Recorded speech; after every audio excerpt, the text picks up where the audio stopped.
کوئی وڈیرا ہو، اس کے ساتھ ایک دو گن مین ہوتے ہیں، وہ اس سے بڑے چودھری ہوتے ہیں، وہی نہیں سنبھالے جاتے۔ ایس پی صاحب کا ڈرائیور ہی قابو نہیں آتا۔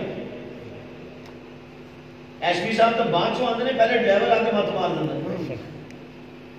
اس کو ایس پی کے ڈرائیور ہونے پر اتنا ناز ہوتا ہے۔ کاش کہیں ہم نے اپنے اس عہدے کو سمجھا ہوتا کہ ہم محمد رسول اللہ کے بارے میں، کاش ہمیں یہ عہدہ سمجھ میں آ جائے، کاش ہمیں یہ سمجھ میں آ جائے کہ میں محمد رسول اللہ کی عزت و آبرو کا چوکیدار ہوں۔ خدا کی قسم، جس دن اس کا یقین دل میں بیٹھ گیا، اس دن مجھے آپ کو چین اور سکون نہیں آئے گا، نیند نہیں آئے گی، ہواؤں میں اڑیں گے، دن رات صبح و شام ایک کر دیں گے اللہ کے نبی کی عزت و آبرو کے تحفظ کے لیے۔ جب میں ہوں باڈی گارڈ، مجھے نیند کیسے آ جائے؟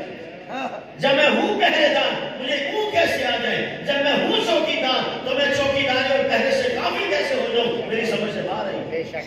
اگر میں چوکیدار سے غافل ہوں تو پھر میں چوکیدار نہیں، پھر میں باڈی گارڈ نہیں، پھر میں نے صرف نام کا لبادہ اوڑھ رکھا ہے، اندر میرے چوکیدار نہیں۔